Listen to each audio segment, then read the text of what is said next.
Shalom, salam, damai sejahtera dalam kasih Tuhan. Saudara, saya akan membahas pada RHI Renungan hari ini satu tema yang penting.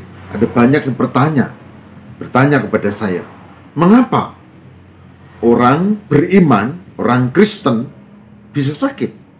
Bahkan seorang hamba Tuhan sekalipun. Mengapa orang beriman bisa sakit? Bukankah di dalam Alkitab Tuhan itu Maha Kasih, menjaga dan menolong kita bagaikan seorang gembala pada domba-dombanya? Bukankah Tuhan itu Maha Kuasa yang bisa menolong kita, bahkan melepaskan kita dari sakit penyakit? Pertanyaannya, mengapa orang beriman, orang Kristen bisa sakit?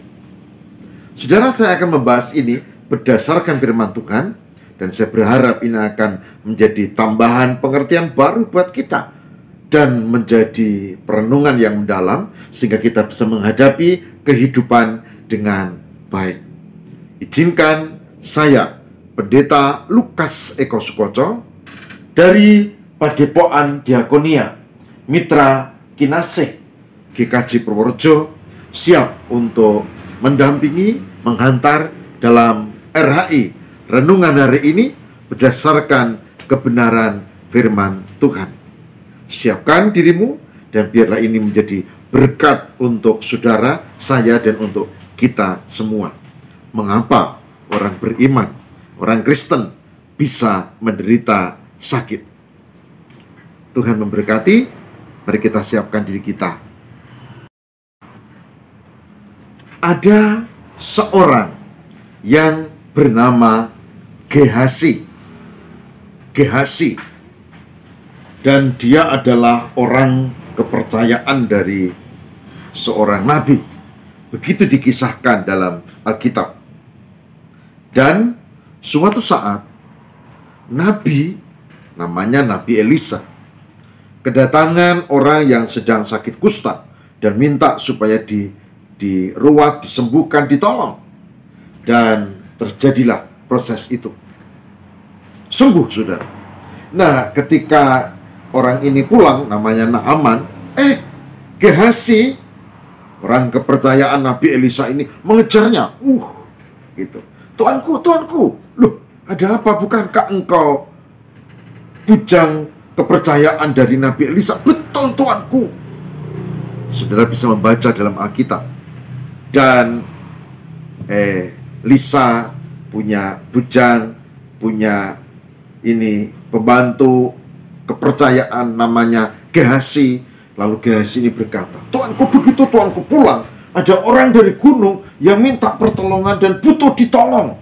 Maka kalau tuanku mau, silahkan ditolonglah. Begitu pesan dari Nabi Elisa. Padahal Nabi Elisa tidak berpesan begitu. Nabi Elisa menolong, dia tidak mau terima apa? Pemberian, tidak mau. Nah, saudara, lalu karena Naaman ini orang kaya, satu, kedua, dia kan sudah ditolong oleh Nabi Elisa. Maka dia menyiapkan ini pakaian 2 bungkus, dan ini 2 talenta. 1 talenta itu kalau di kurs rupiah sekarang dengan standar UMR Jakarta itu sekitar 1,3 atau sampai 1,5 miliar. Dan Gehazi menerima 2 talenta. Berarti 1,5 kali 2. Kira-kira sekitar 3 miliar rupiah kalau dirupiahkan. Seneng banget kan? Itu cukup besar. Dan dia simpan itu. Dan begitu dia pulang, ditanya itu sama si Elisa, Nabi Elisa, kamu dari mana? Enggak kemana-mana saya. Kamu dari mana? Enggak kemana-mana. Aku tahu. Kamu dari mana?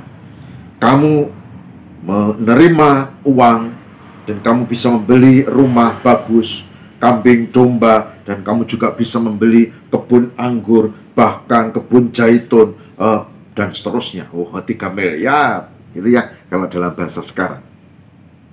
Saudara-saudara, dan Nabi Elisa mengatakan begini. 2 Raja-Raja 5 ayat 26-27. 2 Raja-Raja 5 ayat 26-27. Tetapi kata Elisa kepadanya, bukankah hatiku ikut pergi ketika orang itu turun dari atas keretanya mendapatkan engkau? Maka sekarang engkau telah menerima perak, dan dengan itu dapat memperoleh kebun zaitun, kebun anggur, kambing, domba, lembu, sapi, budak laki-laki dan budak perempuan. Ya, dari uang itu tadi, tipu-tipu tadi. Ayat 27, 2 Raja-Raja 5 ayat 27.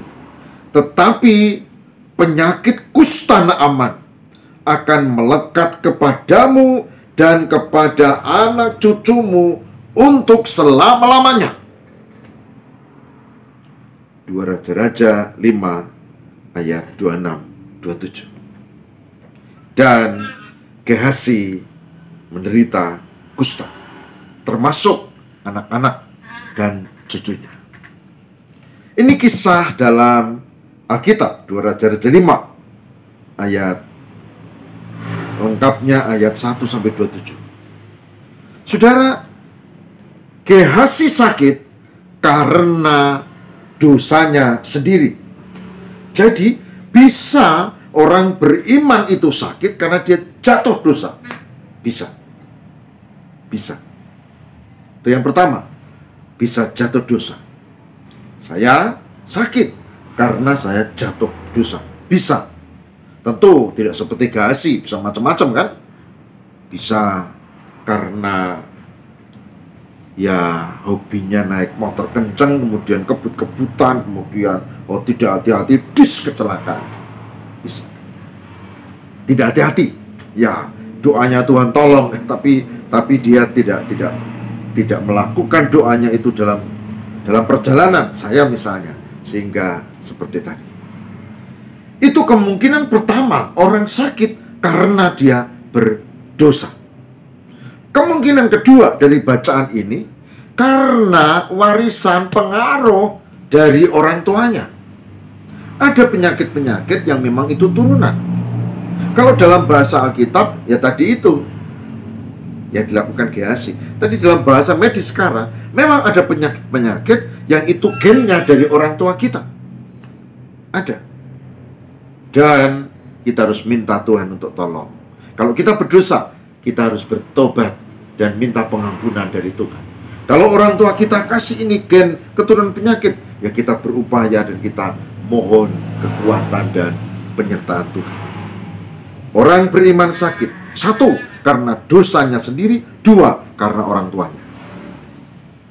Yang ketiga, saudara-saudara, kita akan menemukan pada kitab Yohanes 9 ayat 1-3. Yohanes 9 ayat 1-3 itu berkisah suatu saat Yesus dan murid-muridnya sedang berjalan dalam pelayanan, dan ada orang yang sakit. Dan orang itu adalah sakit buta sejak lahir. Ya. Dan dikatakan pada Yohanes 9, saya baca. Waktu Yesus sedang lewat, ia melihat seorang yang buta sejak lahirnya. Murid-muridnya bertanya kepadanya, "Rabi, siapakah yang berbuat dosa? Orang ini sendiri ataukah orang tuanya, sehingga ia dilahirkan buta?" Ayat 3. Jawab Yesus, "Bukan dia dan bukan orang tuanya, tapi karena pekerjaan-pekerjaan Allah harus dinyatakan di dalam dia." Yang ketiga, saudara-saudara, orang yang beriman sakit bukan karena dosanya sendiri, bukan karena orang tuanya. Tapi pada bagian ini Yohanes 9, orang beriman diizinkan Tuhan sakit karena ada misteri, ada kehendak Tuhan yang mau dinyatakan. Yohanes 9 tadi, karena orang buta tadi kemudian ketemu Yesus, dan Yesus katakan, "Engkau sembuh." Lalu sembuh. Nama Tuhan dimuliakan. Jadi kita kadang diizinkan sakit bukan karena dosa. Maka hati-hati ya, kalau ada orang sakit Jangan segera kita menghakimi. Oh, kamu punya akar pahit, kamu simpan akar pahit, kamu simpan dosa. Awas ya. Jangan menghakimi, karena belum tentu benar. Kita toh manusia. Memang ada kemungkinan dosa orang itu, ada kemungkinan dosa orang tuanya, tapi ada kemungkinan yang ketiga dari Yohanes 9, bukan dosa orang itu, bukan karena orang tuanya, tapi karena kehendak Allah. Pekerjaan harus dinyatakan dari sakit penyakit itu. Maka jangan suka menghakimi, ya, jangan, nggak bagus itu. Dan Alkitab tidak menyukai itu juga. Jangan menghakimi. Ini poin yang ketiga. Jadi karena pekerjaan Allah supaya dinyatakan. Ini. Nah, saudara, lalu yang pertama dosa orang itu bisa, orang tuanya bisa, pekerjaan Allah dinyatakan. Ada yang keempat, yaitu 2 Korintus 1 ayat 3 dan 4. Mari kita siapkan. Ini menarik, saudara, karena ternyata beda lagi. 2 Korintus 1, 3 dan 4 itu menyatakan sesuatu yang beda. Bukan karena dosa orang itu, bukan karena orang tuanya, bukan karena pekerjaan Allah yang tidak dinyatakan, tapi karena ada sesuatu yang penting untuk kita. Mari kita cermati hal ini. Inilah sabda Tuhan. 2 Korintus 1 ayat 3 dan 4. Terpujilah Allah, Bapa Tuhan kita, Yesus Kristus, Bapa yang penuh belas kasihan, dan Allah sumber segala penghiburan, yang menghibur kami dalam segala penderitaan kami, sehingga kami sanggup menghibur mereka.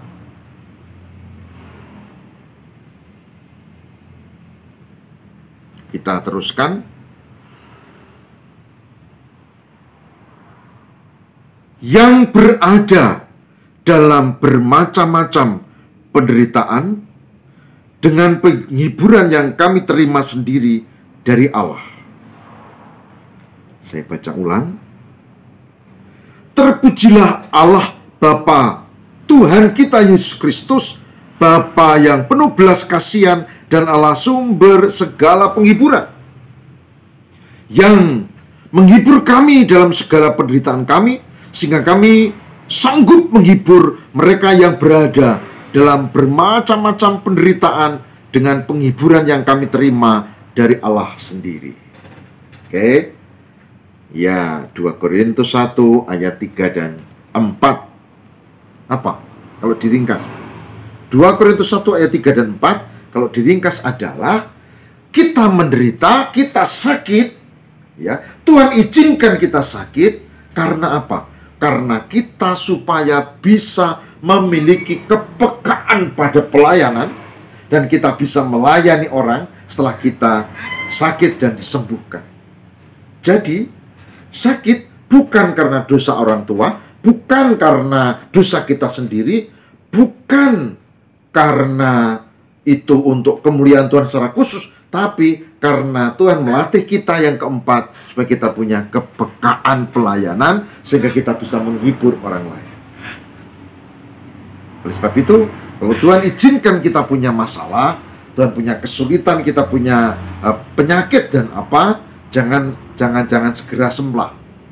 Karena apa? Karena kemungkinan keempat bisa terjadi. Karena Tuhan sedang mendidik kita supaya kita punya kepekaan. Saudara, kalau kita tidak pernah haus, kita tidak peka terhadap orang yang kehausan. Kalau kita tidak pernah lapar, kita tidak bisa merasakan kalau ada orang yang kelaparan. Kalau kita tidak pernah berkekurangan secara ekonomi, selalu cukup bahkan turah ditakah, kemungkinan kita juga tidak akan punya kepekaan terhadap orang-orang yang miskin.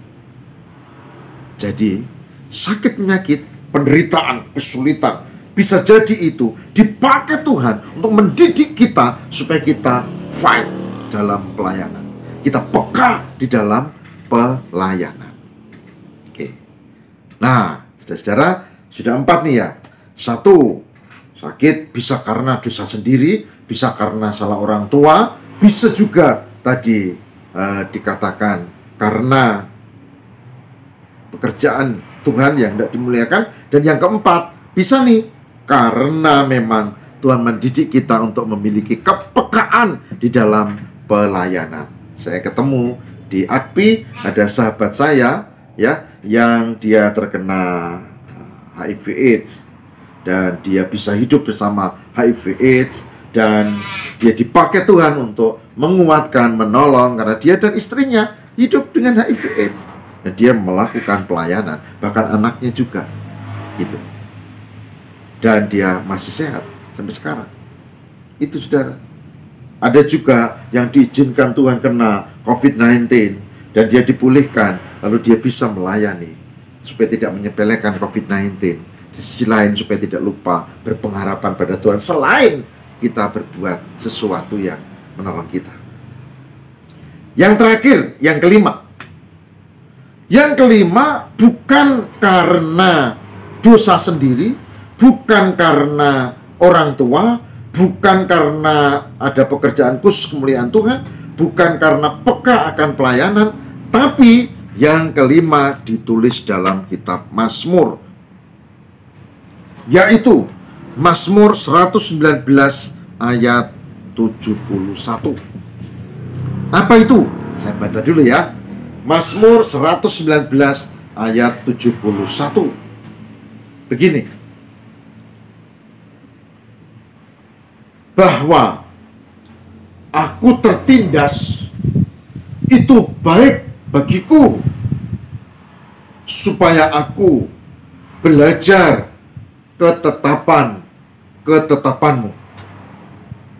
Bahwa aku tertindas itu baik bagiku,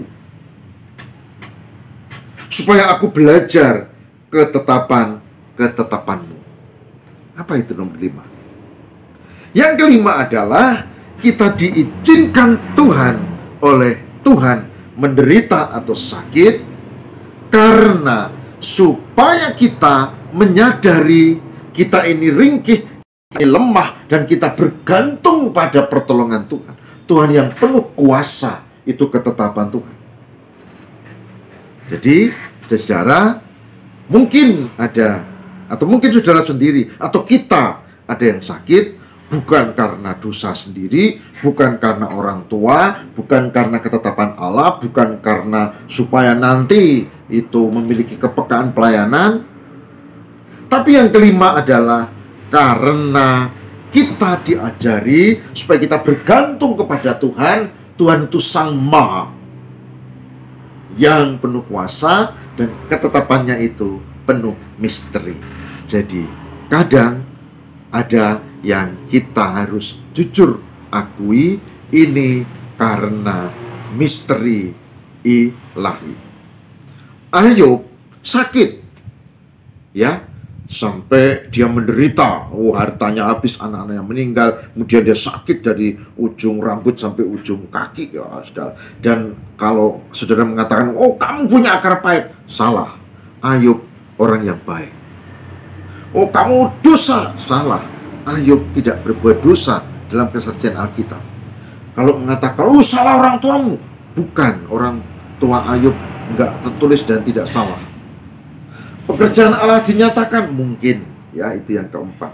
Kepekaan pelayanan tidak begitu tampak jelas. Tapi yang kelima yang paling jelas adalah, yaitu ketetapan Tuhan, di mana Ayub diajari untuk bergantung kepada Allah. Allah yaitu Tuhan yang penuh kuasa, yang berkarya untuk keselamatan kita di dalam diri Yesus Kristus, Sang Mesias. Itu sudah. Oleh sebab itu, hari ini kita belajar ada 5 sebab kenapa orang beriman bisa sakit atau menderita. Ya, kita sudah ketemu itu. 5 sebab. Bisa karena dosanya sendiri, bisa karena orang tuanya, bisa karena pekerjaan Allah yang tidak dinyatakan, bisa karena supaya kita makin peka dalam pelayanan. Yang kelima, bisa karena itu ketetapan Allah yang menjadi misteri kita, yang pasti kita bergantung kepada Tuhan. dan memohon penyertaan Tuhan. Mari kita berdoa. Tuhan, terima kasih tentang 5 hal yang kami pelajari. Kemungkinan kami sakit, dan kami bersyukur untuk uraian ini, biar itu menjadi berkat buat kami. Terima kasih Bapa. Amin.